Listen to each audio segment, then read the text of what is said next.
အောင်ကုန်ကြီးဒီပေါင်း166နှစ်ရှိတရားကြောင်းတော်ကြီးအတွင်း၌ဒီသာကိုယ်ွယ်ပြီးတော့တရားတော်ကြီးတော်ကြီးငလျင်တန်ကြောင့်ပြည့်စည်ရွရွတော်ဒီအတွက်မာတီအလူရှင်ဦးအောင်ကိုလတ်ပတ္တနာသုချစ်ဦးရလင်းနိုင်တော်ခင်ဖေးမှာဥခေမောင်ဖေးတော်တဲ့ခါစိတ္တမျိုးနဲ့သူခொရသာသမီးများအောင်းမှုပြုပြန်လဲတည်ထားခြင်းဤစည်းဖြစ်ပါ၍ဒီတော်တင်လူပူဇော်ဝဲခန္ဓာကြီးအောင်ဝဲဖြစ်တရားဝဲများကျင့်ပါကြရာဒီကနေ့3ရက်မြောက်ညတရားဝဲဖြစ်ပါလေဒီတရားဝဲမှာဘုရားစီစဉ်ထားတာလေတရားတော်ရဲ့30အမိကိုမှတ်ထားကြည့်ပါဘဝတွေကစောင်းရာသည်တရားအမိလေးပြောကြည့်ပါဒီကောင်းတဲ့လေးကိုရရှိခဲ့တာက2003ခုနှစ်ဒီလိုအချိန်မှာပဲအကြောင်းလဲဆိုတော့2003ခုနှစ်ဆယ်လာပိုင်း25ရက်နေ့ဦးစင်းကအထိတ်သိမ်းခံလိုက်ရ25ရက်တနည်း26ရက်တနည်းတနည်းအမေကျင်းထောင်ထဲမှာစစ်စည်းခံရ29ရက်နေ့ကျတော့ဥပထောင်ရောက်တဲ့အခါကျတော့တပါးတဲ့နေရာ24နာရီတပါးတဲ့နေရာအဲ့ဒီချိန်မှာအတော်က36နှစ်ရှိတယ်24နာရီတပါးတဲ့နေရာတဲ့ဘဝဓမ္မလာမရှိဘူးဆိုရင်တော့ယူတော်ယူကြောင်ပါအရာဘုံကြီးဘဝတရားတော်ဘဝတကယ်လူလူနေနဲ့အောင်လဲကိုရောက်သွားတော့အောင်လောကဓာတ်ကကြမ်းကြမ်းနော်အောင်သားတွေကကြမ်းကြမ်းအောင်ဝန်ထမ်းတွေကကြမ်းကြမ်းအောင်လာရေးတွေကကြမ်းကြမ်းအစပီတွေကကြမ်းကြမ်းရဲတွေကကြမ်းကြမ်းတရားမှုကြီးတွေကကြမ်းကြမ်းအဲ့အကျဉ်းလောကထဲမှာလူငယ်တဲ့ယဟန်တော်ဘရောတော်ဒုက္ခရောက်နေမလဲလို့နည်းနည်းလေးမြင်ကြည့်အဲ့ဒီအချိန်မှာလောကရဲ့9နှစ်ကအထုတ်ခဲ့တယ်ဓမ္မကိုပြန်လဲဆင်ခြင်ပြီးတော့တရားမှတ်ပါတယ်ကိုယ်အရေးပြည့်ကြုံလုံးကအတွေ့အကြုံတွေတရားအတွေ့အကြုံတွေပြန်လဲပေါ်လာဘဝမှာတစ်ခါမှမဆောက်တည်ဘူးတဲ့လူတင်ဆိုတာကိုလည်းဝယ်ဥတဲ့အနေနဲ့စတယ်ဆောက်တည်နိုင်ကြပါတယ်လူတင်နာမည်ကဧကာတနိကလူတင်ဧကာတနိကလူတင်လို့ခေါ်ပေါ်မှုများတစ်ခိုင်နဲ့အနေရတဲ့ခြေနဲ့အားရပါဝါတဲ့ဖြစ်စဉ်လူတင်ဆိုတာပါဠိလိုလူတင်ခဆိုတဲ့ပါဠိကလာလူတဆိုတာခါထွက်ခြင်းခါတွက်ခြင်းသက်စီခြင်းစုပ်ပယ်ခြင်းဆိုတဲ့အဓိပ္ပာယ်ကိုရပါတယ်ကိလေသာတွေကိုခါတွက်တာခါထုတ်တာသက်စီတာစုပ်ပစ်တာပယ်ပစ်တာကိုလူတဲ့အချက်လို့ခေါ်ပါတယ်လူတဆိုတာအဲ့ဒီခါတွက်ခြင်းမိမိကိုဝင်လုံးမဲ့ရန်သူကိုတစ်ထောင်နဲ့တွက်လိုက်မိမိကိုရန်ပြုမဲ့ကိုတစ်ထောင်နဲ့ပြန်လဲတိုက်ခိုက်လိုက်ကိလေသာတွေကိုတစ်ထောင်နဲ့ဆွတ်တစ်ထောင်နဲ့ပြန်လဲခြေမုံနဲ့ဖြစ်စဉ်ကိုလူတင်ကလို့ခေါ်တယ်လူတဆိုတာကိလေသာတွေကိုတွက်တဲ့ယဟန်တော်ရဲ့အင်္ဂါဆိုတာတော့သတိဉာဏ်သတိတရားจิตတရားပစ္စရဏဖြစ်ဒုတိယဆိုတဲ့ပါဠိကနေဒုတိယဆိုတာဖြစ်လာပြီးတော့ခေါ်အဝေါ်နေနဲ့တော့ဒုတိယဆိုပြီးတော့ဖြစ်သွားတယ်။ပါဠိရဲ့မူရင်းကတောင်းချိုင်တဲ့ဒုတိယကလူတွေခေါ်ဝေါ်နေတာကဒုတိယလို့ခေါ်တယ်။အထိပ္ပယ်ကတော့ပိဋကတွေကိုခါတွက်ခြင်းခါထုတ်ခြင်းသက်စီခြင်းပုတ်ပယ်ခြင်းဖြစ်ပါလေ။ဒုတိယ73ပါးရှိတယ်။အဲ့ဒီ73ပါးသလုံးကကိလေသာတိုက်ခိုက်တဲ့နေရာကိလေသာကိုချိန်မုန်းတဲ့နေရာမှာအားကောင်းတဲ့ဖြတ်အားပြင်းတဲ့ပြီးကြည့်ပါအဲ့ဒီထဲမှာတစ်ခုပဲဒီဆောက်ဖို့ပါတယ်နော်ဧကာတလိကတူတယ်ဧကာတလိတူထိုင်တဲ့နေရာလေတစ်ခါပဲစာတယ်တူတယ် အဲ့ဒီလူတွေဆောက်ပြရဲ့အကြောင်းလေးရတယ်ခက်ဆန်းဆန်းပါနော်အရန်ဘဝနုနုငယ်ငယ်နဲ့အောင်းလို့ရောက်သွားတယ်။ပေါင်သမင်းဟင်းကိုပထမဦးဆုံးနှစ်ခုတွေ့လူတွေ့ခံစားလိုက်ရတာ။အကျိုးလို့စိုးဝေတဲ့အချိန်ပေါ်လာရှင်းလာတော့ပူပူလွန်းလွန်းလေးပါပဲ။အဲ့ဒီအချိန်မှာစားကြတောက်ကြမယ်ဆိုရင်တော့မစိုးဘူး။ဒါပေမဲ့ရဟန်းတန်ဃာတွေစားနေကြတနာရီခွဲ7နာရီဆိုရင်တော့အဲ့ဒီဆုံးရမှာပါမာသွားတဲ့ဆုံးတွေကိုလက်ဆုံးနဲ့ကာပြီးအဲ့ဓမ္မကံများလေးကိုအလုံးကြီးပြစ်ချရင်စံစိတ်ကြီးပြစ်ချတဲ့ပတန်လိုတောင်းနဲ့မြည်နေတယ်။အတ္တနာဘဝတော်ကရရှိခဲ့တဲ့အစာအိတ်ယောဂအောက်ထမင်းနဲ့တွေ့တဲ့အခါပြန်ထလာတော့တပည့်တွေဆရာသမားတွေအခါတော်တွေလည်းဆက်တယ်မရတဲ့ကာလတယောက်တည်းတကားပိတ်24နာရီနေရတဲ့အချိန်ဆိုတော့အောင်ကြံရောက်ကြံကျန်တဲ့ဘုံတိုင်းဆိုရင်ဒါတွေကအစာမကြည့်ဘူးအာရုံစိုးအဖြစ်ဝေတဲ့စံပြုတ်တွေကလည်းစံပြုတ်မဟုတ်တန်ကိုရင်းနဲ့ရောပြင်းနဲ့ဆက်ဒါတွေစားရတဲ့အန္တရာယ်ရှိတယ်ဒီလိုနဲ့စားရတဲ့အန္တရာယ်ရှိတယ်မစားရတဲ့ပြဿနာရှိအဲ့တော့တစ်ထပ်တည်းစားတဲ့ဖြစ်တွေကိုဖြစ်မယ်အမှအစာလည်းကြည့်သွားမယ်ကျန်ပါရဲ့ပေါင်းကိုယ်အားမတန်နေပါတဲ့အချိန်အဲ့ဒီအချိန်ကကိုယ်အလေးချိန်69ပေါင်းမရှိတရားမပြီးအဲကြောင့်ပထမ10ရက်အတွင်းတော့တော်တော်ခမ်းပါတယ်ထိုင်လိုက်ထလိုက်လက်စီကိုပြလူအနဲ့လူမာကြီးတို့ပဲဒီလန်းလန်းတော့မှတလန်းရဲ့နိုင်ရသို့တော့10ရက်ကျော်သွားတဲ့အခါတော်တော်ကောင်းပါအဲ့ဒီလိုနဲ့3လကြာကျင့်ရပေါ်တဲ့အပေါင်းတဲ့စကားပြောစရာမရှိတဲ့အတွက်ကြောင့်အများအားပဲ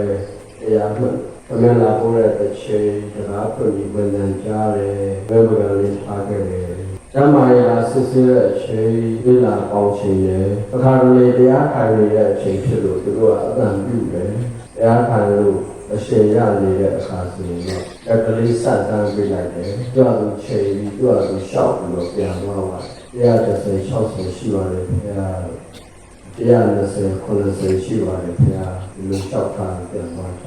အခါတလေရောသူတို့လာပြီးမှတရားခံပါလေကာယရလည်းသူတို့ဆောင်ရင်းနဲ့မလာနိုင်တာနဲ့တရားပဲဆက်ခံလိုက်ပါအဲ့ဒီအချိန်ခါမျိုးမှာတော့သူတို့အတန်ပြုတဲ့အခါညာဘက်လက်ကိုဆက်တန်းပြလိုက်ပါသူတို့လည်းညာဘက်လက်ကိုပြပေါင်းချိန်ပြီးတော့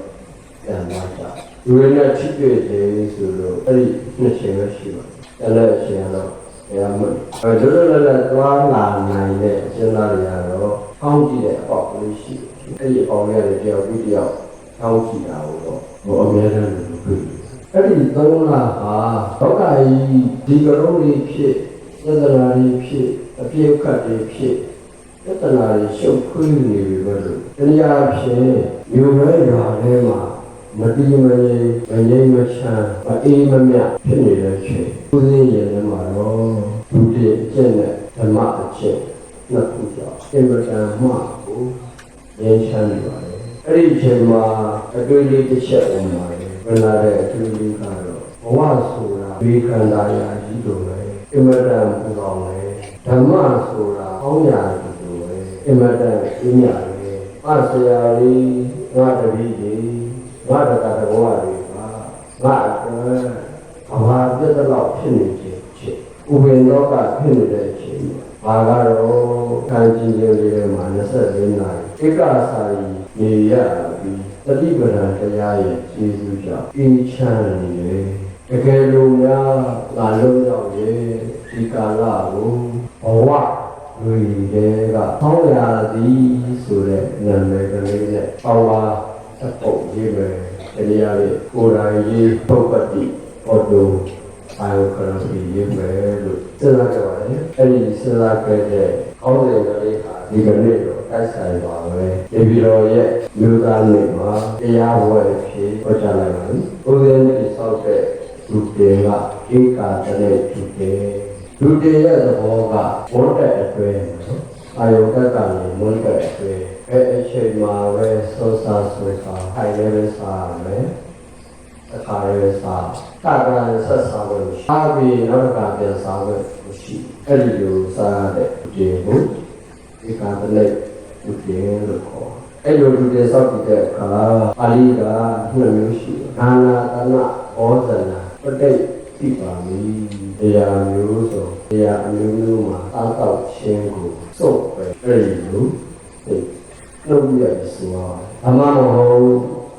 ဧကာတမိသင်္ကသမာဓိတဏှာရဲ့တထိုင်ထဲမှာစာခြင်းအကျင့်ကိုစောင့်ကြည့်ပါဤဒီလိုစောင့်ကြည့်ရအဲ့လိုနှုတ်ရစောင့်ကြည့်တထိုင်ထဲမှာစာတဲ့ကျင့်စဉ်ကိုဧကာတမိပြုတယ်အဲ့ဧကာတမိပြုတယ်မှာအစစ်သုံးနဲ့ရှိတယ်ဥပ္ပတ္ထယစီမဘုထုကဥပ္ပတ္ထဆိုတာအမျက်စားကျင့်ယစီမဆိုတာအလတ်စားကျင့်ဘုထုကဆိုတာဉာဏ်သားကျင့်ဧကာတမိပြုတယ်စောင့်ကြည့်တဲ့အခါဥပ္ပတ္ထကျင့်စဉ်ကိုကျင့်တဲ့ယဟန်ကဘယ်ထဲကိုလက်နှိုက်လိုက်တာလဲလက်ရောက်သွားတယ်လက်အောက်ကဆုံးကိုပဲစားခွင့်ရှိတယ်လက်ရဲ့အပြင်ဘက်ကဆုံးစားခွင့်ရှိတယ်အဲ့ဒီလိုလက်နဲ့တိုင်းတာတဲ့ဖြစ်စဉ်ဖြစ်လို့အထပရိယံတိကလူတင်းလို့ခေါ်ပါတယ်။ယစီမအလတ်စားဖြစ်စဉ်ဆိုတာကတော့သုံးလို့ရဲ့ထပ်ယူပဲရှိတယ်ထပ်တော်ပဲရှိထပ်ထဲပဲရှိသို့တော့အဘိဓမ္မာစိုးကုန်သွားရင်တော့ထပ်ထဲပဲရှိထပ်တော်ပဲရှိထပ်ယူပဲရှိအဘိဓမ္မာစိုးကုန်လေးအဲ့ကလည်းလောရလေးအမြတ်တာလေးဆိုရင်တော့သုံးလိုက်ပါဦးသုံးပေးပါဦး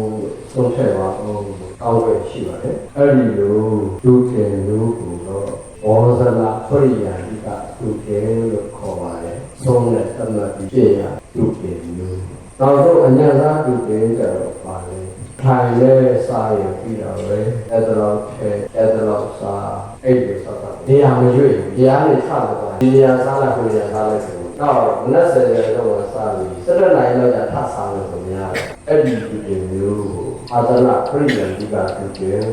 ဒုက္ခကတော့အညာသာဒုက္ခကိုဟောပြီးတယ်သို့သောတောင်းလဲတော့ဆိုတော့လိုက်ပေါ်လည်းမရှိပါဘူး။ဉာဏ်ရှိဖို့လည်းမရှိပါဘူး။ဒီလိုပေးတဲ့အမေချမ်းချမ်းနဲ့ဒီလိုပေးတဲ့အာလောအဲ့ဒီလိုစားတော့ကျင့်ကြတာတော့လာကြပါလေ။အဲ့ဒီတော့အာအကျိုးရှိတယ်လို့ပြောရင်အကျိုးရှိပါတယ်။ပေါ်လိုက်ရတာရှိတာပေါ့နော်။ဆက်သက်စားရဲဆိုတော့သူကျမ်းမာရေးအပူကြ။စားရည်ကံပေါက်တယ်ဆိုတော့ပုံဆိုးတော့ကိုစိတ်လုံးလိုပါလို့ထုတ်ပြီးခုဖို့အဆင်ပြေတယ်လို့တွေးထားရတယ်။အဲ့ဒါရှိတဲ့ကစားတာတော့တာမြင်သွားပြီ။စိတ်မချမ်းသာရအောင်။ဆိုရင်တိုက်တဲ့နိုင်ကားဆရာတော်ကသက်အရွယ်က36နဲ့ဒီကောင်ကဒီလူနေဒီထမင်းရိုင်းလေးစားသူတို့လည်းမကြည့်ရဘူးလူစိတ်ကလေးတွေရှိကြတယ်အဲ့တော့သူတို့စီစဉ်ပြီးရတယ်အာစီစဉ်ပြီးလည်းသူတို့ပတ်စံနဲ့ဘောနတ်တက်တာဆိုင်ကထမင်းကိုလာစာပြီးဝဲပြီးတော့သူတို့စီကိုအထောက်အထောက်ပို့တော့အဲ့ဒါသက်သာရရဲ့တရားတော်တွေကိုရှင်းလို့လက်ငင်းရရှိတဲ့ကျိုးကျေးဇူးဖြစ်ပါတယ်တခြားစိတ်ပိုင်းဆိုင်ရာတရားအတွေ့အကြုံတို့ထူးခြားတာတွေကတော့အများကြီးပါအခုလဲချုပ်ပြောလိုက်ရင်တော့ဒီကလေးအထိပြားမျိုးမျိုးကိုခဏရှိခြင်းတိုက်ခိုက်မှုပေါင်းစုံကိုရဆိုင်နိုင်ခြင်းလောကဓာတ်ကိုကျော်ဖြတ်နိုင်ရဲ့အခက်အခဲမျိုးစုံကိုကျော်လွှားနိုင်ခြင်းတဲ့အခြေခံဖြစ်တဲ့ဟာ2003ခုနှစ်နိုဝင်ဘာဒီဇင်ဘာ2004ခုနှစ်ဇန်နဝါရီလဒီ3လမှာကျင်းပခဲ့တဲ့ဒီကာလနဲ့လူတင်ပြည့်တဲ့ကြောင်းပဲဖြစ်ပါတယ်။အဲ့ဒီမှာလူတွေအကျင့်နဲ့ပတ်သက်ပြီးတော့ဧကာတမိတ်လူတင်စောက်တည်ရဲ့ဘယ်လိုအကျိုးကျေးဇူးတွေကိုခံစားရတယ်လဲ။ကျမ်းဂန်တွေမှာဝိသုထားနံပါတ်1အပ္ပါဘာနာတော့ခဲ့တယ်။နံပါတ်2အပ္ပါတင်ကတော့အသေးခွက်လေးကိုမရှိဘူးတော့ခဲ့တယ်။အပ္ပါဘာကယောဂကြီးကြီးမားမားကြီးယောဂကြီးကြီးမားမားမရှိပဲကျမ်းမာတာကအပ္ပါယောဂအသေးခွက်လေးမရှိအောင်ကျမ်းမာတာကအပ္ပါတင်နံပါတ်3လဟောက်ခန္ဓာအထိုင်အထပေါ့ပါသွားတဲ့နာနဲ့ကသက်နံပါတ်4ဗလာခေါ်အားရှိနံပါတ်5ပါတုဝိဟာရဒီကောင်းချမ်းသာတာနေရနံပါတ်6အပိစ္ဆတာကုံတာရွနဲ့ဒီလိုလားအဲ့ဒီထဲမှာပြောကြလေးတစ်ခုပေါ့ဗလာဆိုတဲ့အကျိုးတရားလေးကိုတ ထက်ထဲစားတာဘလို့လို့အားရှိပါလေဆိုတာတကယ်လည်းကြတော့အစားတော့များများအားစားမှာအားရှိတယ်ဆိုတဲ့အယူအဆကဓမ္မရေးနေပဲမှာပဲဖြစ်တရားဓမ္မရေးနေပဲကျတော့ဉာဏ်ဉာဏ်စားမှာအားရှိတာပေါ့ကြကရောစားရင်ကိုအားရှိတယ်ဒီကတည်းကပြင်စောင့်ကြည့်တဲ့အခါအမတ္တမကိုဒီလိုအကျိုးတရားတွေခံစားအကြောင်း2014ထောင်လာလွတ်လာတဲ့အချိန်ကနေစပြီးတော့ဒီကနေ့ချီအကျမ်းမာရေးကောင်းနေတာဟာအခြေခံဒီကတည်းကသူပြင်ကျင့်နေအောင်ဖြစ်တယ်ဆိုတာနေပြည်တော်ကတရားနာပေးတဲ့တေကိုကြည့်ပြရမယ်ဒီလိုနဲ့နောက်တစ်ချိန်ဦးသေးအစ်စိန်ထောင်ကိုရောက်အစ်စိန်ထောင်ရောက်တော့လေဦးသေးဧကတည်းကသူပြင်ပြန်စောင့်တည်ဖြစ်တယ်အခုက3လတော့မကြာလိုက်ဘူး3လပဲကြာလိုက်ဒီကနေ့ဒီကေဘာကြောင့်စောင့်တည်တယ်လဲလို့မွေးရရွေချက်ရှိဘူးနော်အဲ့ဒီရွေချက်ကဘာလဲလို့နိုင်ငံရေးကြီးရွေချက်ဦးဇင်းတို့ဘာလို့တရားရုံးမှာမစစ်ဘဲနဲ့ဝီဒီယိုကောခေါ် TV နဲ့လေ14ရက်တစ်ချိန်ရုံးချင်းနေတာအဲ့ဒါယူတဲ့သဘောမကျဘူးနော်တရားရုံးအစစ်မဟုတ်တရားရုံးအတူကြီးပဲ TV နဲ့စစ်ဆေးနေတာမဟုတ်ဘူးနောက်14ရက်ဓမ္မယူလိုက်ပါလေခင်ဗျာဒီအမှန်လေးကိုနာခံမှုအတွက် TV ရှိပါဦးဇင်းတို့ကတရားခံလေးလူကိုပစ္စည်းကိုလည်းလက်ဖက်နဲ့ကာ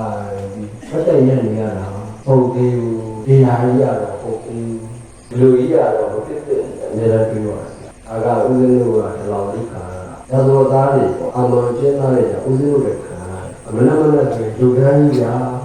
မိတ်ကြီးတယ်တဲ့ကဆန္ဒယူလို့သွားတာတဲ့အတွဲလိုက်နေတော့အတွဲနေတော့ဒီနေရာတော့ကိုတရားသူကြအမိတ်တော်နဲ့ပြောတာဒီနေ့ပဲရုံးချင်းအဲ့ဒီအမိတ်တစ်ခုရဖို့အတွက်သူတို့တွေကအဆောင်ပါလူစုရတယ်ကဲသူတို့ကိုထိုင်နေရတယ်ပြီးတော့ဝင်းကြီးကိုဖက်သားရတယ်ပြီးတော့တရားသူကြီးမလာမချင်း TV ရှိပါဗတ်တရရကိုပစ္စည်းကိုအယူသူပြီးနေတာဒါလည်းဟုတ်ပြီနော်တရားဥပဒေစိုးမိုးရေးလို့ကြီးကျော်ပြီးတက်လာတဲ့အစိုးရလက်ထက်မှာဒီလိုပြည်သူတွေကိုဥပဒေနဲ့လက်ဆက်နေတာကြီးကဘာမှမကြောက်တော့ဒါကဥဆောင်ပြီးတော့လည်းမှဖြစ်တယ်။အဲတော့ဒီလားရဲ့အဲ့ဒီညေစခံရတာကိုမကြည့်ရတဲ့အတွက်ကြောင့်ဥဆောင်ပြီးတော်လန်ခြင်းလို့ဒီကတည်းကပြုပြင်ဟုတ်တယ်။အဲ့ဒီမှာပြောချင်တာဒါဆိုသားတယောက်ရောဆုံးစိတ်ဓာတ်ချမှသူ့ပြစ်တာအမြင့်ဆုံးကံက3လဘယ်ပဲတရားသူကြီးကဒီလိုပဲရုံးနေရှေ့ဂျပန်နေယူဂျမန်နေပြီးတော့ဟုတ်လားကျော်တော့ရသူ့အမှုမစစ်ကျိုးအကျဉ်းသားတွေကအမြင့်ဆုံးချရင်6လအဲ့တော့2နှစ်ကျော်သွားတယ်သူ့ကို14ရက်ကရုံးချင်းပြီးတော့ဒီရတယ်အဲ့လိုတော့အဲ့တော့ဒီလူတွေလောက်နဲ့လာလဲစဉ်းစားဘူးအဲ့ဒါရောကဥဆောင်တော်လာတယ်ဘယ်လိုတော်လာမလဲလို့မျိုးကြီးအစာလက်ကံဆန္ဒပဲပြောတာအဲ့ဒီမှာဖြစ်ရှင်တော့ဦးဇင်းနေတဲ့ဝန်ထမ်းမှာဥိစာကတည်ခဲ့တဲ့ဖျားရှိပြီးတော့ကြောက်စာလည်းရှိဒါတော့ဥိစာရက်ပေါင်းဘလောက်စာလက်ကံဆန္ဒပြပြီးနောက်ဆုံးမှာကံကုန်ပါတဲ့ဆိုတာလေမှတ်တမ်းတင်ထားအဲ့တော့ဘာလဲဥိစာကတော့ကိုထားရပါပဲအဲ့တော့အစာလက်ခံမယ်ဆိုရင်ငါကျမ်းမာရေးကခဏရရှိတယ်စမ်းမယ်အပြည့်နဲ့ကျင့်တာနော်အောင်လုံးနဲ့နေဆုံးအပြည့်လက်နဲ့ကျတော့သတုလူတို့တော်ရင်တို့တောက်ရအဲ့ဒီ3နဲ့ကိုအောင်လုံးဖြတ်ကြည့်နေဆုံးနဲ့လက်နဲ့ချော်ရည်သတုလူကျန်အခါလက်နဲ့သတုလူချော်ရည်ကိုထပ်ဖြတ်ကြည့်ဆိုရရတယ်ငါတန်းတဲ့စားရတာအဲ့လိုတနတ်ကိုတစ်ဖြည်းဖြည်းနဲ့ရှော့သွားမယ်အောင်ဆုံးလုံးဝမစားတော့ပဲနေပဲအဲ့လိုနဲ့ရေချက်ကတော့အစာရက်ကဆန္ဒပြချင်တာနဲ့ဒီကတည်းကလူပြေဟုတ်ပြီလောကရနေငါလာခေါ်တယ် TV ရဲ့ငါရုပ်အစစ်ခံတာတကယ်တရားရုပ်အစစ်ဆိုလို့ရှိရင်ငါလာတို့ကလည်းကိုကြီးကိုလည်းအကုန်လုံးဝန်ထမ်းတွေလည်းမရဘူးတရားရုပ်အမိန့်ဆိုတော့တော့ကျုပ်ကိုဝိုင်းပြီးတော့အကျဉ်းဖတ်မယ် လုံးမယ်ပြီးတော့ပွင့်မယ်ချီမယ်အင်းဖန်းခေါ်မယ်ပြဿနာတွေဖြစ်တာဗျာ14ရက်ရှင်မငြိမ်းချမ်းဒီတရားသူကြီးမျက်နှာကိုကြည့်ဒီတရားသူကြီးအဝတ်ကိုနာခံဖို့အတွက်တို့ကဒါဒုက္ခရတာမန်စဉ်းစားနေစရင်တော့ပြောစရာမလိုဦးစင်းရှိပါလေနိုင်ငံရေးကျင်းလာဤတရားဘာလဲဆန္ဒပြသူလည်းမအောင်ရှာသူလည်းတော့ချအောင်ပဲအဲ့လိုလိုရင်းနဲ့ကအားရပါပါပဲအာနာထိန်းနေဆိုတဲ့တည်းဝင်လာအာနာသိနေဆိုတဲ့တည်းရဒီလိုနဲ့နာသကအစိုးရတက်နာသကအစိုးရတက်လာတဲ့အခါကျတော့ဒီကဧကတည်းကပြင်ဆောက်ပြီးခြင်းကိုဆက်လာနိုင်ပါလေပုံမှန်ပဲပြန်စားပုံမှန်ပဲပြန်စာရေးတာစာချက်တာလမ်းလျှောက်တာတရားထိုင်တာကြံပြူတာလို့ပထမအချိန်လုံးကလူတွေတော့ဆောက်တည်ကစား10ရက်မှာလက်စီကိုပြားနေတော့ဒုက္ခရဲ့အဲ့ဒါကူတော့တဲ့တယ်ပါတော့ဒုတိယရေအစိမ်မှာဒီကတည်းကလူတွေဆောက်တည်တဲ့အခါကျတော့အဲ့ဒီလိုလုံးဝမဖြစ်တော့ဘူးအဲ့ဒါဘာကြောင့်လဲလို့ပြောရင်တော့ကိုယ်ခန္ဓာတိကဒုတိယအချိန်မှာကိုယ်ခါကောင်းနေဖြစ်တဲ့အတွက်မစားတော့ဘူးဗျမပြတော့အဲ့ဒါလေးကိုသိစေချင်တဲ့အတွက်ဒီကောင်းတယ်လေးတက်ပြီးတော့ဒီရပါအဲ့ဒါဒီပါဘဝဆိုတာဝိကန္တာလုံးစွာပူပြင်းတာဘဝဆိုတာဝိကန္တာလုံးစွာပူပြင်းတာဖြစ်ပြီနော်ဘဝဆိုတာဝိကန္တာလုံးစွာပူပြင်းတာဘဝဆိုတာဝိကန္တာလုံးစွာပူပြင်းတာဘဝဆိုတာဝိကန္တာလုံးစွာပူပြင်းတာဘဝဆိုတာဝိကန္တာလို့ပါပဲအတော့ကိုရမှာဆိုမယ်ဓမ္မဆိုတာဆောင်းလိုပါမှန်စွာအေးမြတာဓမ္မဆိုတာဆောင်းလိုပါမှန်စွာအေးမြတာဓမ္မဆိုတာဆောင်းလိုပါမှန်စွာအေးမြတာဓမ္မဆိုတာဆောင်းလိုပါမှန်စွာအေးမြတာဓမ္မဆိုတာဆောင်းလိုပါမှန်စွာအေးမြတာဟုတ်တယ်ဘဝဝိကန္တာယာကြီးတို့ပါအဲ့တော့လည်းလို့ဘဝတိဆောက်တဲ့အချိန်မှာကိုကဘဝစာတဏှာလို့ခေါ်တဲ့ဣရိယာနဲ့တိဆောက်တဲ့ဘဝအမျိုးအမြောက်ပေါက်တဲ့အချိန်မှာလည်းနိကရဏီလို့ခေါ်တဲ့လောဘကိလေသာညွတ်အတက်ပေါ့အဲ့ဒီနောက်ပိုင်းမှာဥဝဲလို့ဖြစ်တဲ့အချိန်ကနေစပြီးတော့လောဘတွေဒေါသတွေမာနတွေအတ္တတွေဒီကောအတိအကျထူပြီးဒီထိုင်ခဲ့ကြနေလာခဲ့ကြတာအဲ့တော့ပါမန်လူသားတို့ရဲ့ဘဝလောဘအပူဒဏ်ခံရဒေါသအပူဒဏ်ခံရမာနအပူဒဏ်ခံရအတ္တအပူဒဏ်ခံရလေဘဝကိုကြည့်လိုက်ဟောအမှန်မပါတဲ့ဘဝဆိုတာလောင်စာတစ်ခုပဲလောဘလောင်ကြမ်းလာနဲ့ခံဒေါသလောင်ကြမ်းလာရင်လည်းခံမာနလောင်ကြမ်းလာရင်လည်းခံအတ္တလောင်ကြမ်းလာရင်လည်းခံဓမ္မမရှိတဲ့ဘဝလောင်စာအတိပါလားဆိုတဲ့အတိကလေးရရှိခဲ့ပါဗျာဆိုမယ်ဓမ္မမပန်းဘဝဟာလောင်စာတစ်ခုသာဓမ္မမပန်းဘဝဟာလောင်စာတစ်ခုသာဆိုကြည့်နော်ဘဝဟာလောင်စာတစ်ခုသာဓမ္မမပန်းဘဝ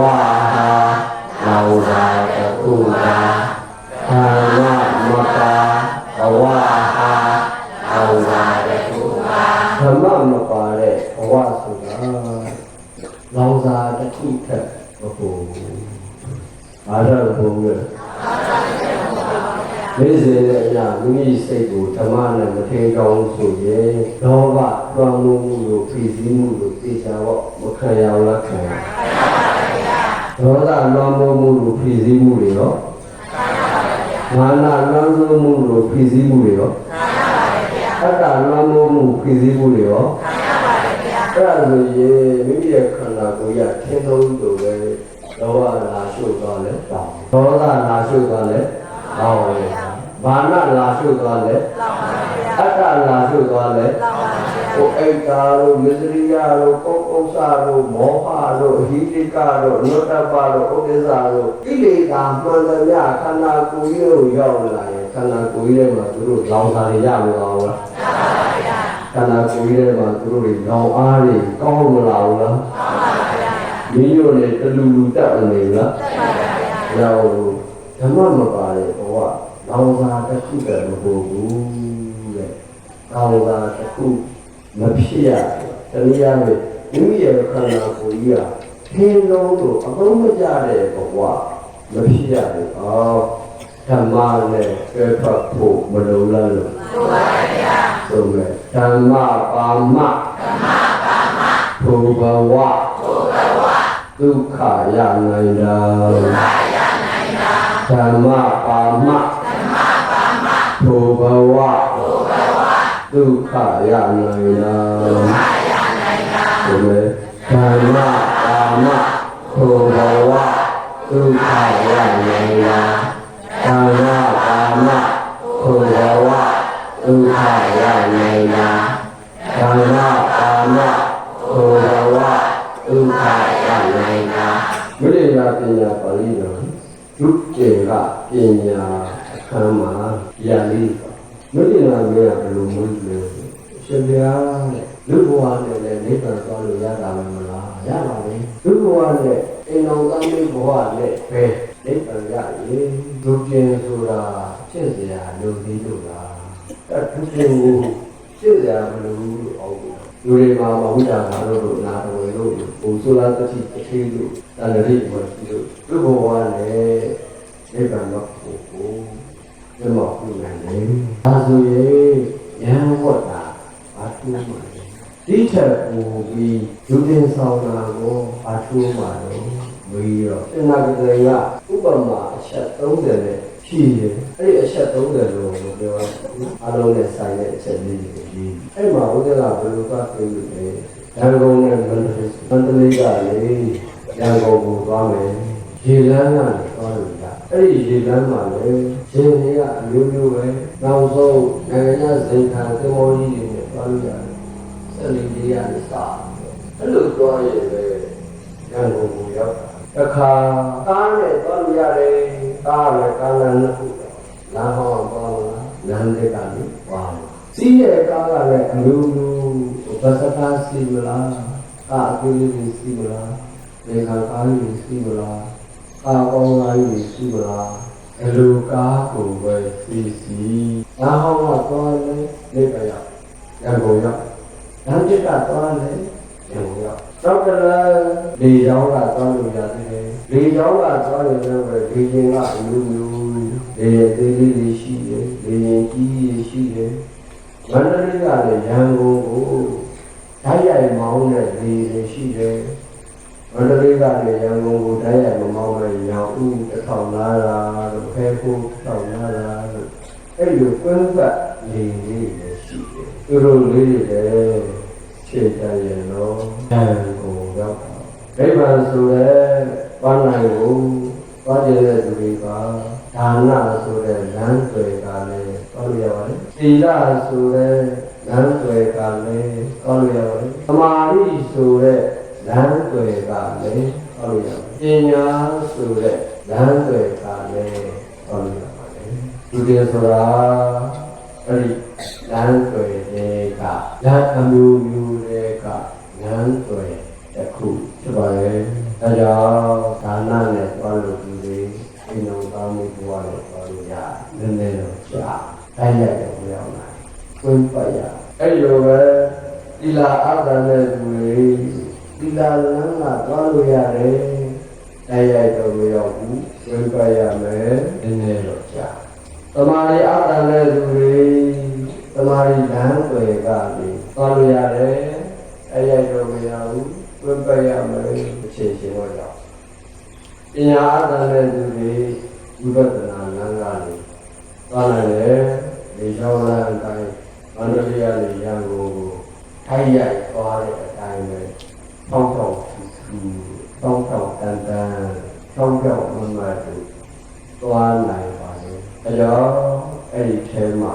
လူတွေဟာလည်းပဲဝိပဿနာအားထုတ်လို့ရအောင်ဝိပဿနာဉာဏ်ကြီးဉာဏ်ကြီးတက်အောင်ကျင့်ရတယ်ကျင့်စဉ်ဖြစ်တဲ့အတွက်ကြောင့်လူတွေလိုအပ်တဲ့အကြောင်းပြောချင်တာပေါ့နော်အဲ့ဒီလိုကျင့်တော့လူတွေဆိုတာကိလေသာကိုခါတက်တယ်မိမိရဲ့ခန္ဓာကိုယ်ကိုကိလေသာမဝင်အောင်တောင်းနဲ့ချောင်းဝလာနဲ့အရာနဲ့တောင်းနဲ့ထောက်ထားတယ်တောင်းနဲ့ပြစ်ထောင်းတယ်တောင်းနဲ့ပုံအုပ်တယ်အဲ့တော့ကျတော့ကိလေသာတွေကတောင်းလာမွေးမှာကြောက်တော့အကန့်ရင်တော့ကိလေသာတွေကိုကတ်တော့ဘူးဆိုရင်တရားမလို့တက်ကောင်းတော့သမာဓိဉာဏ်ဉာဏ်ရအောင်ဉာဏ်စဉ်ဉာဏ်နဲ့တက်အဲ့တော့ခါချတဲ့အချင်းမဟုတ်ခါကျွတ်တဲ့အချင်းအခါချရဲဆိုတာခန္ဓာကိုယ်ရောက်နေကိုအကတ်ခံပြီးမှခါချရဲအဲ့လိုမဟုတ်ဘူးနောက်ပြန်တောင်းနဲ့တော့ပဲကိုယ်မရှိအောင်ရှေ့ကိုတောင်းနဲ့ခေါ်အောင်ပဲကိုယ်ကိုမရှိရအောင်ရှေ့ကိုတောင်းနဲ့ထပ်ထောင်းမယ်ထပ်ခေါ်အောင်ပဲကိုယ်ကလည်းဥမှုရ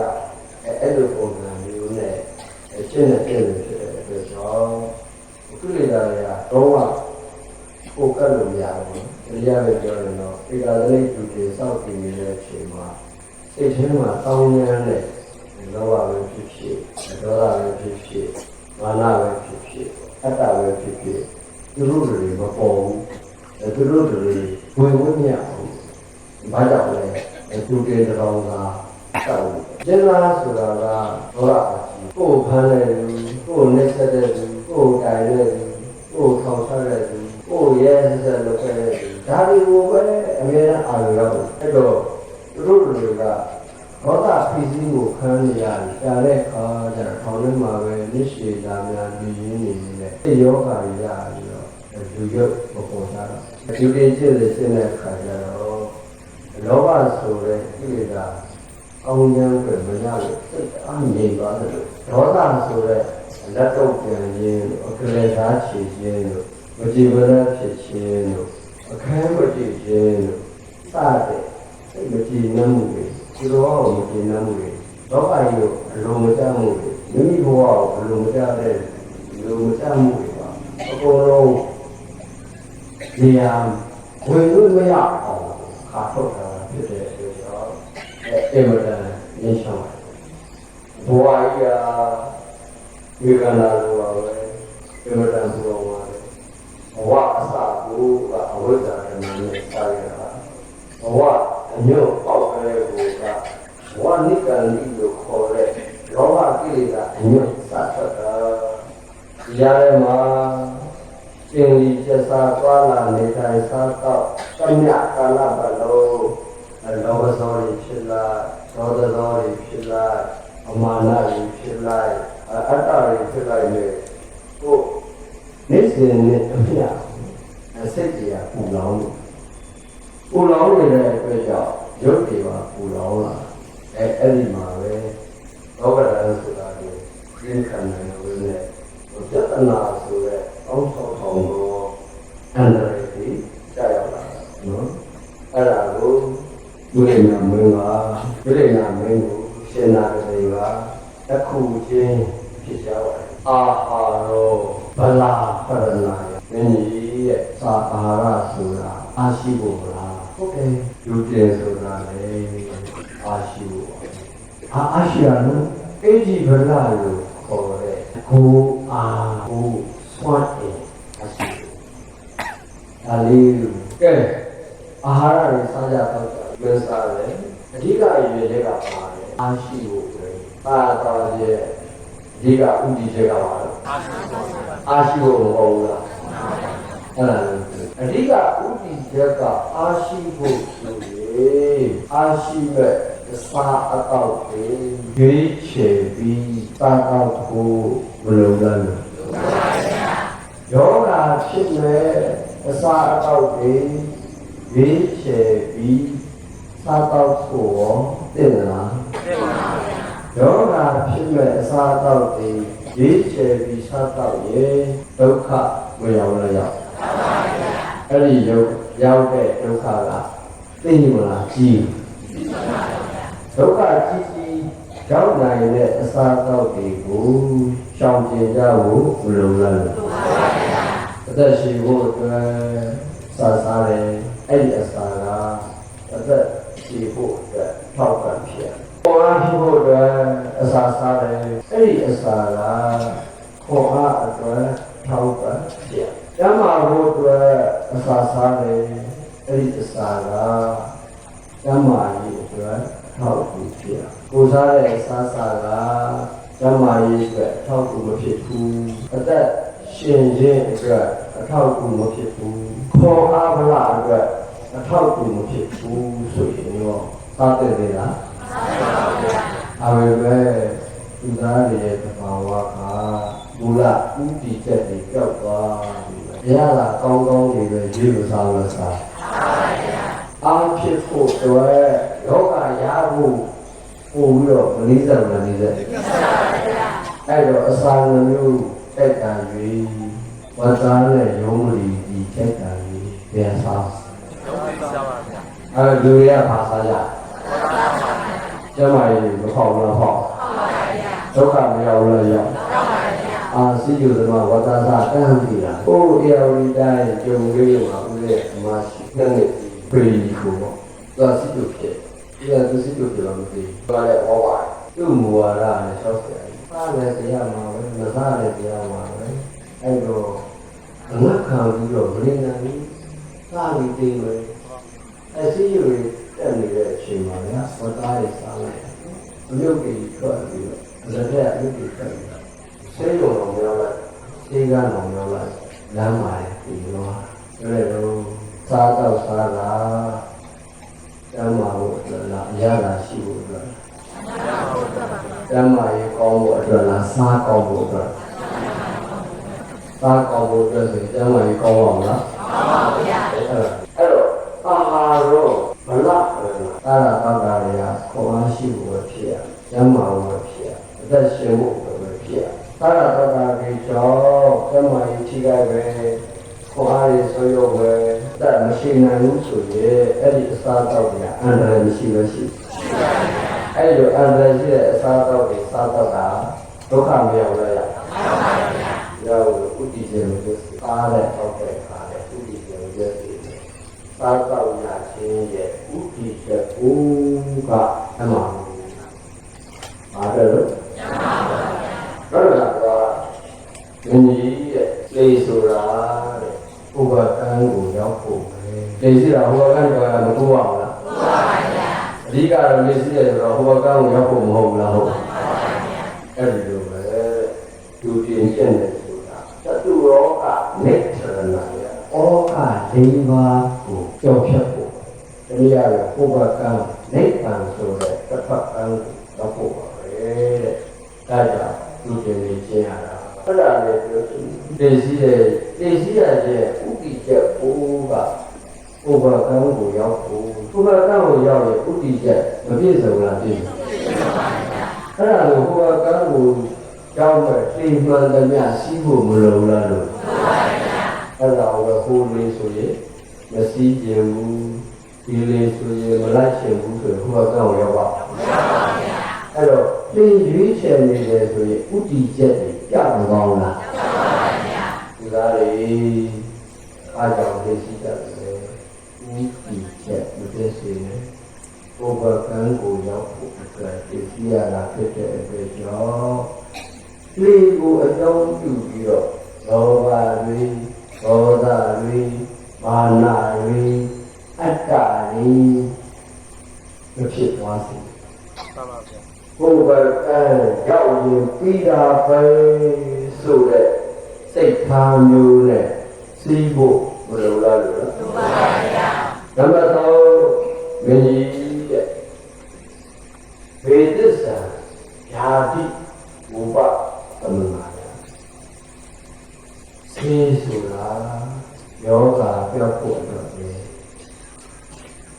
စေဆိုတာပဲအတွက်နော်အဲ့ဒီလိုပဲလူတင်ခြင်းနဲ့ဆိုတာကိလေသာဓာတိဘုရားသမာယကိလေသာယောဂပြောက်ဖို့အတွက်လူတင်ခြင်းကဘာယောဂပြောဖို့လဲကိလေသာယောဂအဲ့တော့လူတွေစိတ်ပြီးဝတ်တာစေးဟုတ်တာဘယ်တော့လူတွေယောဂပြောက်ဖို့အဲ့တော့ယောဂပြောက်ဖို့အတွက်ဆိုလို့ရှိရင်ယောဂပြောက်မဲ့စီးကိုရွေးချယ်တော့ဖို့မလိုလားမှန်ပါဗျာဒီစေးတစ်ခုတောက်တယ်နှစ်ရှည်လာများဆွဲတောက်တယ်ယောဂမတတ်တာဘူးအဲ့ဒီစေးတောက်တယ်နေတာဒီစေးတစ်ခုတောက်တယ်နှစ်ရှည်လာများဆွဲတောက်တယ်ယောဂမပြောက်တဲ့ဒီတခြားယောဂတွေတူးလာတယ်အဲ့ဒီစေးတောက်တယ်လေလားမှန်ပါဗျာဒီစေးတစ်ခုကိုတောက်တယ်နှစ်ရှည်လာများတောက်တယ်မပြောက်တဲ့ဒီယောဂတွေတူးလာတဲ့အပြင်ဝေရပို့ပို့ပြီးကုန်ကြလာတယ်အဲ့ဒါဆိုရင်အဲ့ဒီစေးကစေးဟုတ်ပြီလားမှန်ပါဗျာစေးရဲ့အလောကယောဂကိုဖယ်ရှားပေးဖို့မဟုတ်လားဟုတ်ယောဂကိုကုစားဖို့မဟုတ်လားဟုတ်လားယောဂကိုဖယ်ရှားမပေးနိုင်ဘူးယောဂကိုကုစားမပေးနိုင်ဘူးဆိုရင်အဲ့ဒီစေးကိုစေးလို့ခေါ်လို့ရတယ်မှန်ပါဗျာတချို့ကျတော့အစွဲနဲ့ဒီစေးပါဒီစေးနဲ့တလုံးကုလာတာလည်းမပြောက်ဘူးမပြောက်ဘဲနဲ့လည်းဒီစေးလည်းဆက်တော့နေကြတယ်ဆိုတော့စေးကိုစွဲမနေပါနဲ့အဲ့ဒီလိုစေးပေါ်မှာအစွဲထားရယောဂပြောပါမလားမှန်ပါဗျာဒီစေးနဲ့ယောဂမပြောက်ဘူးဆိုယောဂပြောက်တဲ့စေးရှောင်းလို့လားမှန်ပါဗျာယောဂပြောက်တဲ့စေးတွေ့နေပြီဆိုရင်ဒီစေးကိုစွဲဖို့မလိုလားမှန်ပါဗျာယောဂပြောက်တဲ့စေးကိုပြောင်းလဲပြီးတောက်ဖို့မလိုလားလို့မှန်ပါဗျာအဲ့ဒါလူတွေကဥတီချက်တွေတောက်ဆိုးနေကြတယ်စေးပါတောက်တယ်ဒီလိုမပြောဘူးယောဂတောက်ဖို့တောက်တယ်ဆိုတဲ့အတိလေးကိုမရှိတော့ဘူးလေယောဂတွေမပြောင်းတဲ့ပြင်တူလာတဲ့ပြင်အိမ်မှာရှိတဲ့ပစ္စည်းစီးနေတယ်ပုံပြီးဒါလည်းဒီစီးပဲဆိုတော့လူသားတွေရဲ့ဆွဲတတ်တာရတဲ့ချီတော်ကြီးမှာပါလားစီးမှာတော့အစွဲရရှိတို့ရဲ့စီးဆိုတို့ရဲ့စီးမှာမာတိတော့ချမအောင်ဒီခံမယ်ဒါရတတ်တာရတဲ့ချီဘဝရှိသူဘဝစီးမှာတို့ရဲ့စီးတော့ချမအောင်ဒီအတိတ်ကအသိကောင်းမယ်ဒါရလည်းတတ်တာရတဲ့ချီအဲ့တော့စိတ်ကြောက်တယ်ဆိုတာယောဂတောက်ဖို့တောက်တာဖြစ်ပါရဲ့နဲ့ယောဂမပြောက်တဲ့စီးကိုပဲသိရှိတာများတောက်နေတယ်တလုံးတောက်နေတယ်ဆိုတော့မိမိရဲ့စိတ်တွေဝရခြင်းဥတည်ချက်တွေကြောက်ဆုံးပါဘူးလားအဲ့တော့တခေါ်ရမှာလိုက်တယ်ဥတည်ချက်မပြတ်စေနဲ့မှန်ပါဗျာအဲ့တော့ဥတည်ချက်မပြတ်စေပါဘူးသာတော့စားရလေဥတည်ချက်မပြတ်စေနဲ့နေစီလည်းဥတည်ချက်မပြတ်စေနဲ့စိတ်မိဝဲလည်းယာနံဒုက္ခကမနာယယာနံဆိုတာဝတ္တရဲ့မျိုးရှင်းမျိုးရင်စည်းတယ်ဆိုတာတဲ့ချမ်းသာစွာသွားဖို့ဝဲရင်စည်းတယ်ဆိုတာပဲကြွတော့ချမ်းသာစွာသွားဖို့ပါဗျာကဲကားကောင်းလေးနဲ့စီးရင်ဆင်းရဲတာလည်းနည်းနည်းဆိုတော့မရဘူးဟုတ်ပါဗျာအဲ့ဒါယာနံဒုက္ခအဲ့တော့ရင်စည်းတယ်ဆိုတာချမ်းသာတာတောင်းဖို့အတွက်လူတင်ချက်တယ်ဆိုတာလေချမ်းသာတာတောင်းဖို့အတွက်ပဲဘယ်လိုတောင်းမှလဲဆိုရင်နိဗ္ဗာန်ဒုက္ခနိဗ္ဗာန်ချမ်းသာကိုသွားမှာလူတင်ချက်တယ်ဆိုတာဘယ်သွားမှာလဲလို့နိဗ္ဗာန်ဒုက္ခပฏิလာဝယနိဗ္ဗာန်ချမ်းသာကိုရဖို့အတွက်လူတင်ချက်နာဘောတော်ကရှိတယ်ဆိုတာလူရပါနိုင်ကိုဆန်းဆန်းသာသာရောက်ရှိဖို့အတွက်ရှိတာအဲ့တော့တားရှိတယ်ဆိုတာဆန်းဆန်းသာသာသွားလာနိုင်ဖို့မဟုတ်လားဟုတ်ပါဗျာအဲ့ဒါဆိုဆန်းဆန်းသာသာသွားလာနိုင်ရင်ဥတည်ချက်မ အောင်လားအောင်အဲ့ဒါဆိုလို့ရှိရင်ကားအပေါ်မှာအစွဲလန်းနေထားဖို့လိုသေးဒါပေမဲ့လူချင်းချင်းကားအမျိုးသားချင်းကြိုက်တာမများဘူးလားများအဲ့ဒါလေဥဒိချက်တွေပြတ်မသွားဘူးလားဥဒိချက်ပြတ်သွားတော့တက္ကရာဒိဋ္ဌိတွေပါလို့လားတက္ကရာဒိဋ္ဌိအလောင်းခံတော့ခန္ဓာကိုယ်ကြီးကဘဝကြီးကထင်းလုံးကြီးဖြစ်လို့ပါဘူးလား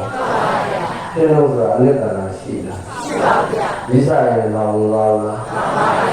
ကြာဖြစ်တော့ကြာအထိရောက်သွားတော့သူပါကျုပ်ပြုဘာအတုံးကြဘူးဘဝဆိုတာဒီလိုမိမိရဲ့ခန္ဓာကိုယ်ကြီးကိုတက္ကရာဒိဋ္ဌိလောင်းစာအဖြစ်အတုံးပြုခြင်းတပါဆိုရင်တနည်းအားဖြင့်တက္ကရာဒိဋ္ဌိဝိတောင်းနာခံခြင်းတပါဆိုရင်မူလဥပ္ပိချက်ဒီသောက်တာလာတော့အဲတော့အာဇီယာသန္တာရာကောနိုင်ဖို့ဆိုရယ်အားကြောင်းကိုကာပေါင်းလာကြောင်းကိုကာဝကောင်းပြီးမာနတွေထောက်ကောင်းလို့မဟုတ်ဘူးဒီလိုဥဒိချက်မပြတ်အောင်နေကြထိုင်ရမယ်ဆိုရင်ဘဝဆိုတဲ့ငွေမှာဓမ္မဆိုတဲ့စောင်းတွေဒီနဲ့နေရထိုင်ရလို့ချမ်းသာပါဆန္ဒဒီရဲ့ရှင်းပြရဆိုတာသောက်ရှောက်ဖို့ဆိုတာပဲရှင်းပြရဆိုတာအဲ့တော့ရှင်းပြရဆိုတာတိုင်းပြည်ပြည်သားတွေကိုမဆောက်ရှောက်လားဆောက်ရှောက်ဒီလမ်းပေါင်းစုံနဲ့မဆောက်ရှောက်လားဥပဒေလေးမျိုးမကာဝယ်အောင်လားအဲ့ဒီလိုပဲရုပ်တင်ဆိုတဲ့အချက်ပါလေပဲယဟန်ဘဝရဲ့အကျိုးကျေးဇူးယဟန်ဘဝရဲ့ဂုဏ်ကျေးဇူးကိုစောင့်ရှောက်ဖို့တော့ပါမယ်ဒီတော့ဖြစ်ရင်ဆိုတာအဲ့လိုဒီသားတွေကိုစောင့်ရှောက်ဖို့တော့မယ်အဲ့လိုဒီသားတွေကိုစောင့်ရှောက်ဖို့အတွက်တိုင်းပြည်အုပ်ချုပ်မင်းတို့နေတဲ့လူဟာတိုင်းလူပြည်သားတွေရဲ့လုံခြုံရေးကိုအလေးမထားရဘူးလားထားပါဗျာတိုင်းလူပြည်သားတွေကလည်းရှင်မေဆိုတာတိုင်းလူပြည်သားတွေရဲ့လုံခြုံရေးကိုကာကွယ်စောင့်ရှောက်ရတဲ့သူဆိုတော့ကာကွယ်စောင့်ရှောက်ဖို့အတွက်အာမကိုရဘူးလားကိုကကာဝယ်ဆောက်ရှောက်ဖို့လို့ရည်ရည်တဲ့မတင်မြောက်ပါဘူးလားတင်မြောက်အဲ့ဒါဆိုလို့ရှိရင်တိုင်းလူပြည်သားတွေလုံခြုံရေးအတွက်ကာဝယ်ဆောက်ရှောက်ရမယ်ဒီအပေါ်မှာအစွဲအလန်းတွေထားတယ်လေလားထားပါပါဗျာအမွေမအမွေတို့အားကြတယ်ဘူလာဥတီချက်မပြောင်းလဲတဲ့အဘမအဘဆိုပြီးမာကြတယ်ဘူလာဥဒိချက်တွေမပြောင်းလဲတဲ့ကျေဝေဆိုတာတိုင်းလူပြည်သားတွေကိုစောင့်ရှောက်ဖို့ပဲအမေရိကန်တို့တိုင်းလူပြည်သားတွေလုံခြုံရေးဘူလာဥဒိချက်မအောင်လားအောင်အဘလာလို့တိုင်းလူပြည်သားတွေလုံခြုံရေးဘူလာဥဒိချက်မအောင်လားအောင်အမေရိကန်လည်းမလုံခြုံအဘလာလည်းမလုံးကြုံတိုင်းသူပြည်သားတွေမလုံးကြုံရဲ့ဥတီချက်အောင်ပြီးမှန်ပါဗျာအဲ့တော့ဥတီချက်ကလေးမပြောက်ပြတ်အောင်လို့ရှင်ဘုရင်ဆိုသူတွေကတောင်းဝန်ယူဖို့မလိုလားဟုတ်ပါဗျာအဲ့ဒါဘာပဲလုံးလုံးဥတီချက်မပြတ်စေအဲ့တော့ဘာပဲလုံးလုံးဥတီချက်မပြတ်စေတမဲဆိုင်ရဝိရိယဥဒ္ဒစေတေစီနစေတောရဏကာစီနဒီကောကိုယ်ကြီးဒီကောတင်တော့လေတိုင်းပြည်အုပ်ချုပ်ဝင်းလုံးလေအဲ့ဒါမျိုးပါနောက်အာသရိယောအနုတ္တနာယဆရာဆိုတာဆုံးမဖို့အတွက်ဆရာဆိုတာဆုံးမဖို့အတွက်ပါဗျာ ဆရာတင်တယ်ဆိုတာကိုယ်ဆုံးမဖို့တည်းမြောက်တာမဟုတ်လားဟုတ်အဲ့ဆရာကိုယ်ကိုမဆုံးမနိုင်ဘူးဆိုရောအဲ့ဆရာကိုဆွဲလန်းနေစားတဲ့အဲ့ဒီဆရာကလမ်းမရောက်နေတော့အဲ့ဒီလမ်းမနောက်လိုက်တဲ့သလားအဲ့ဒါလို့ဆရာကတော့တပည့်တွေကိုဆုံးမဖို့တောင်းမရှိတော့ရှိတပည့်ရောဆုံးမတဲ့ဆရာတွေကိုဆရာတင်ဖို့တောင်းမရှိတော့ရှိတကယ်လို့ဆရာတို့တွေနဲ့လိုက်လို့ကြမယ်ဆိုလို့ရှိတယ်အဲ့ဒီဆရာကမှားရဲ့အဲ့ဒီနောက်လိုက်ပြီးအကုန်မမောင်းလာမှာဆရာလမ်းမတော်တိုင်းလက်ကြမယ်ဆိုလို့ရှိရင်လူသားတွေကသိုးတွေနဲ့ကွဲပြားပါအောင်လားကွဲပြားပါဗျာလေသိုးတွေဒီတိုင်းရှေ့ရလူကရှေ့ကသိုးကောင်းဆောင်အကြောင်းတဲ့ပုံစံလိုက်ကိုကုန်မချဘူးလားမှန်ပါဗျာရှေ့ကသူကတဏှေကိုပတ်သွားနေရောနောက်ကလူတွေတဏှေကိုပတ်မလိုက်ဘူးလားမှန်ပါဗျာသူတို့ကဥပ္ပိယရှိသေးလားရှိပါဗျာလမ်းမမှုနေဘူးလားမှန်ပါဗျာပန်းနိုင်အောင်မလားမရောက်ပါဗျာလူသားတွေရောသိုးလူကျင့်တယ်လားကျင့်ပါဗျာအဲ့တော့မိမိကိုသုံးမဖို့အတွက်ဆရာတင်တယ်မိမိမဆုံးမနိုင်ရင်မဆုံးမနိုင်တဲ့ဒီကိုဆရာမတင်တယ်မိမိဆရာကလမ်းမရောက်နေရင်ပဲအဲ့ဒီဆရာနောက်ကိုလိုက်တယ်လို့အကြောင်းပါပဲလုံးလုံးဒီချက်ဘယ်ဆိုလဲဆရာတင်လဲဒီရက်ရက်ဆိုလဲဝတ်ထာပဋိစ္ဆာရဏယာအဟောဟုတ်တယ်ဆိုတာလုံးစုံသူပဲအဟောဟုတ်တယ်ဆိုတာလုံးစုံပါလုံးစုံဟုတ်တယ်ဆိုတာလေပဋိစ္ဆာရဏယာပုံမှန်ဖို့ပဲဒီဥဒ္ဒပနေရာလေးတွေဝတ်ပြီးလုံးစုံနေလို့မရဘူးမိမိခန္ဓာကိုယ်တစ်ခုလုံးလုံးဖို့မလိုလားလို့မှန်ပါဗျာမျက်နာကိုထားလိုက်ဥကောင်းကိုထားလိုက်ဥကောင်းပေါ်မှာတစ်ခါတည်းလုံးဖို့လိုဟိုခေါင်းပေါင်းရတာလို့ကြီးဆောင်ရတာလို့အုတ်ထုပ်ဆောင်ရတာလို့အဲ့လက်လည်းအဲ့ဒီတိုင်းပဲအလေးလိုဝဲရတာလို့လုံးဖို့ခြေလည်းအဲ့ဒီတိုင်းပဲအောင်းခြေဝဲရတာလို့လုံးဖို့ဒီလိုစားရတော့အများကြီးပါပဲနော်ဒီပြည့်ရတာအဝဝဲအပြည့်ရေးတဲ့အဲ့တော့အဝတ်ဆိုတာမိမိခန္ဓာကိုလုံခြုံရေးအမှန်ပဲအဲ့ဒီအပေါ်မှာဥဒိချက်တွေပြည့်ပြီးအဝတ်တွေအပေါ်အစွဲလန်းနေဖြစ်လာရဲ့မိမိခန္ဓာကိုယ်ကလောင်စာကြီးဖြစ်သွားတယ်တက္ကရာဒီစီကြီးလောင်တာမခံရဘူးလားအဲ့တော့အဝတ်တွေပေါ်မှာအစွဲလန်းထားတယ်ဘယ်လိုအဝတ်စားမျိုးမှာဘယ်လိုအဝတ်ထည်မျိုးမှာဘယ်နိုင်ငံပုံမှာဒါလေးကိုပုံမှုပုံကြိုင်နဲ့ဘယ်ချိုယူနဲ့မှဘယ်အခြေခံနဲ့မှသုံးနေတာပဲအဲ့ဒီလိုပုံမှုပုံကြိုင်လုပ်နေတာဒီအားလေဥပ္ပိချက်ပြတ်သွားတာမဟုတ်လားဟုတ်ပါဗျာအဲကြောင့်လေဘာပဲလုပ်လို့ဥပ္ပိချက်အမြဲတမ်းဘောဇာဝဲလေဒီကြအမြဲဆိုအဲ့ဒါဒီကခေတ်ကတော့ဘောဇာဝဲတဲ့လူဥဒိကျတွေမတည်ဘူးလားပြည့်ဒီအဲ့ဒါနော်သူတို့တွေတောင်းလာလေးတွေဖြစ်နေတယ်လို့ကောင်းလို့ပေါ့ဗျာတကယ်လို့ဆိုတော့သစ္စာနာတရားကောင်းတဲ့တရားလေးမင်းကြီးတဲ့အဝတ်ဆိုတာလုံးစုံမှုပုံလုံးလို့ပါပဲအဲ့ဒီလိုပဲတဲ့ဒုတင်ဆိုတာသဗ္ဗပါယသဗ္ဗပါယပိဋကနထာယအပေတကားပြိဖို့ပဲဒုတိယဆိုတာပေတကားပြိဖို့ပဲဒုတိယရဲ့အလဲဆုံးတော့အပေတကားပြိတာပဲအပေတကားကိုရိုးရိုးသုံးတော့ဗျာသဗ္ဗပါယလုံးစုံတော့အပေလေးပုံလုံးကို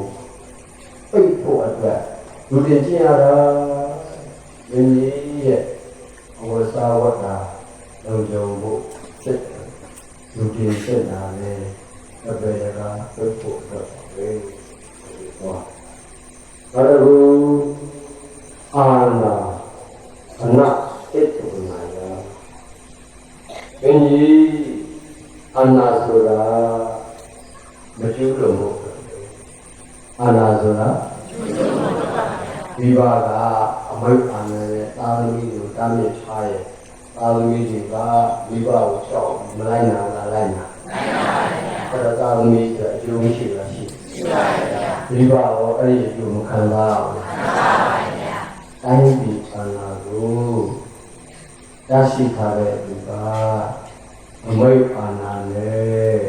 သုံးမချပဲကံမြင့်ချပဲဆိုရင်တိုင်းလူပြည်သားတွေအကျိုးရှိလားရှိပါဘူးအဲ့ဒီအကျိုးများကိုတိုင်းပြည်အုပ်ချုပ်တဲ့သူတွေမရဘူးလားရပါဘူးရှင်ကြီးရဲ့အာဏာဆိုတာအစုံတရားကိုမကျူးလို့ဟောပါပဲဒီလိုပဲသူပြင်ကျင့်တယ်ဆိုတာကအနာဝဇ္ဇာနိကုဏဒုက္ခမတဏိဒုက္ခအတ္တတိရရှိဖို့အတွက်အဲ့ဒါတွေကိုမကြောက်လို့နာဝဇ္ဇာဆိုတာအပြစ်မရှိခြင်းနိကုဏဆိုတာနုညံ့ခြင်းဒုက္ခမဆိုတာသိမ့်မွေ့ခြင်းတဏိဒုက္ခဆိုတာငြိမ်းအေးချမ်းသာခြင်းအဲ့ဒါတွေကိုအနတိတ်ကမနာယမကျော်လို့ပါပဲသူရင်သိရဲ့အပြစ်မရှိခြင်းအောင်ရမှာနေတယ်သူရင်သိရဲ့ငြိမ်းအေးချမ်းသာတဲ့တဏိဒုက္ခဆိုတဲ့ဒီပေါင်းထဲမှာပဲနေရတယ်ဒီလိုငြိမ်းချမ်းသောဘဝထဲမှာပဲကျင့်နိုင်ဖို့အတွက်လူတင်ရှင်းရအကြောင်းပါပဲလို့ဦးဒီချက်မပြတ်ဘူးအနာရရင်လည်းဦးဒီချက်ကိုပြတ်အနာကိုရှိဘူးသွားရင်ဦးဒီချက်ပြတ်မပြတ်အနာကိုကြောင်းပြီးတော့ဒီလိုပါကိုနှိမ့်ဆက်တာနှင်းစဲတာတို့တက်ဖြတ်တာတို့ပညာပြတာတို့အဲ့ဒါမျိုးတွေလုပ်ရောဥတည်ချက်တွေပြည့်လို့ပြည့်အာနာဆိုတာတိုင်းပြည်ကိုကာဝယ်ဖို့မဟုတ်လားဟုတ်ပါဗျာအဲ့တော့အာနာနဲ့တိုင်းပြည်ကိုကာဝယ်မှာမဟုတ်လားဟုတ်ပါဗျာဒီလူတို့ကိုကာဝယ်မှာမဟုတ်လားဟုတ်ပါဗျာအာနာကိုကင်တာဒီလူတို့ကိုတက်ပြနေစေဖို့ဟုတ်ကဲ့ဟုတ်ပါဗျာလက်ဆက်ညင်းမှန်းဖို့ဟုတ်ကဲ့လားဟုတ်ပါဗျာအဲ့တော့အာနာရရင်လည်းဥတည်ချက်ပြည့်နောက်ဆုံးတစ်ခုပါဗျာစိတ်ကဘုဒ္ဓနိဗ္ဗာန်လာအတ္တပညာကြီးပွားဖို့ပဲပညာလည်းလားကြီးပွားပါဗျာအဲ့တော့ကြီးပွားရင်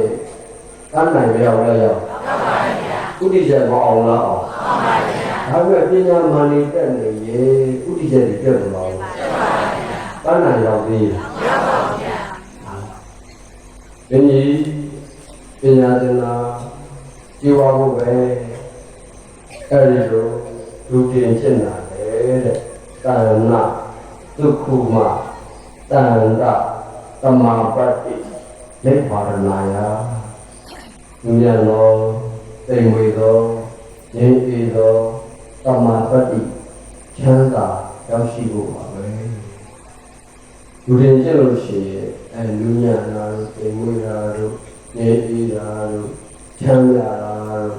ချမ်းသာတာတို့ကြည်လင်တာတို့ပြုစင်တာတို့အတ္တိကိုကျိုးရတယ်ဒီလိုစိတ်တိုင်းဆိုင်ရာသန္တာဒုက္ခတွေတို့ဝါဖို့အတွက်လူတင်ကြရတာလောကရဲ့အဲ့ဒီတိုင်းပါနော်အဲ့ဒါဘုဒ္ဓနိဗ္ဗာန်ယပညာသင်္နာရှိဝါဖို့လေကြီးဝါပြီးဆိုရင်ဘာနာရောက်အောင်မြင်ပြီးအဲ့ဒီအပေါ်မှာမှပညာမှန်တက်တာတို့ပညာမှန်ရစ်တာတို့ဒီပညာတွေနဲ့သူတော်ဘာကိုဒုက္ခပေးတာတို့ဒီပညာမှန်တွေနဲ့သူတော်ဘာဒုက္ခရောက်အောင်လုပ်တာတို့ဖြစ်လာလို့ဆိုရင်ဘုရားဥတည်ချက်တွေကြောက်ပြသွားလားအားကြောင့်ဘာပဲလုပ်လို့ဥတည်ချက်ဘယ်လိုလဲဘယ်လိုစားရလဲ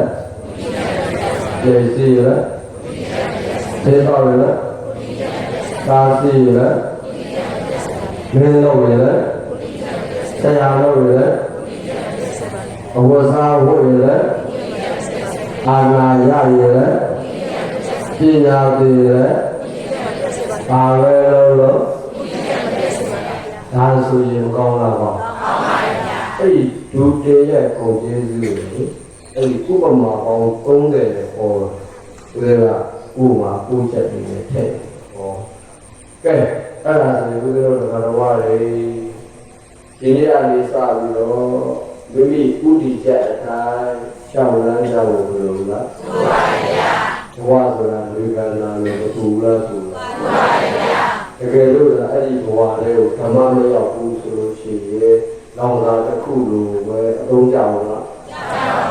အဲ့တော့ဘဝကိုဓမ္မနဲ့ကာဝလို့လုံလားလို့မှန်ပါဗျာအများကြီးကာဝတယ်လို့ပါဗျာပုံမှန်လေးဒီစိတ်ရှင်တော့ပါစိတ်ကြီးတာစိတ်ပုံမှန်လေးတရားခံနေတော့ပါဆိုရဲတကယ်ဆွဆွနေနေပြီးဝိရလို့ပါတော့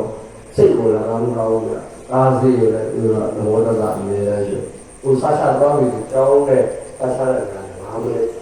ခြေလမ်းတိုင်းမှာသဘောတကရှိစားချပြီးပြန်လာပြီဆိုရင်စားချတဲ့နေရာနဲ့ကြောင်းခြေလမ်းတိုင်းမှာသဘောတကရှိအဲ့လိုရေချူးနေတယ်ဆိုလို့ရှိရင်ဥရလို့ခါရီလို့တော့ဆုံးဗျာ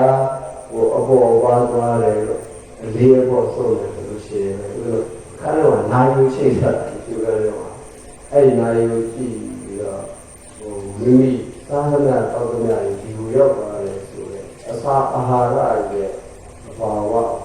စိတ်ရဲ့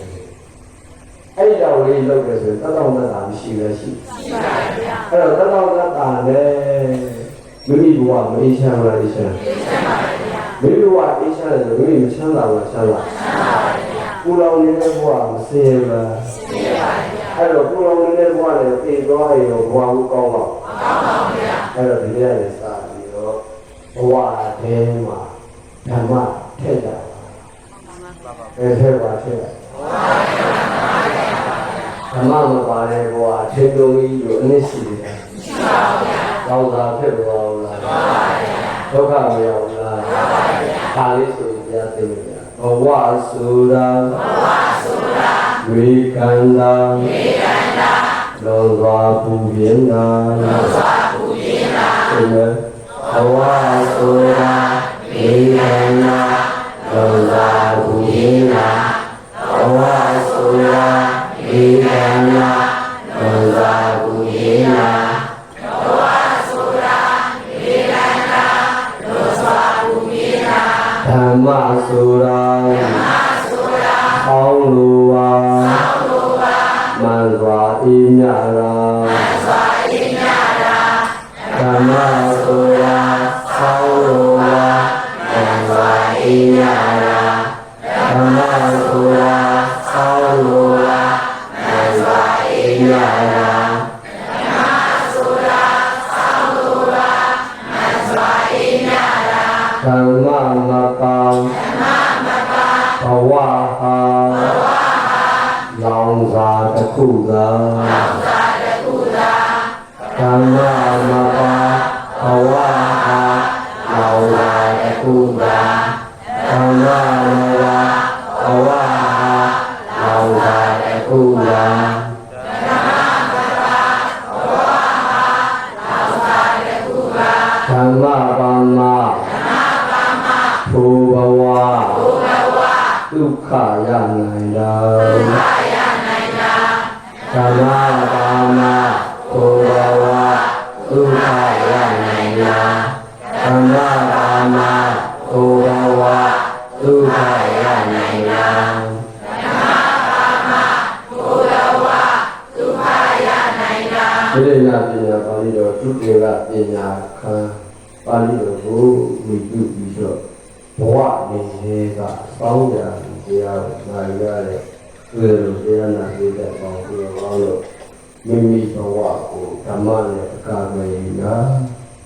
တဏှိတကလို့ဆိုတဲ့ငြိမ်းအေးချမ်းသာသောပန်းနိုင်လို့ကိုယ်စီအယောင်လှမ်းနိုင်သောသူတော်ကောင်းသူများကောင်းများဖြစ်ကြပါစေတည်း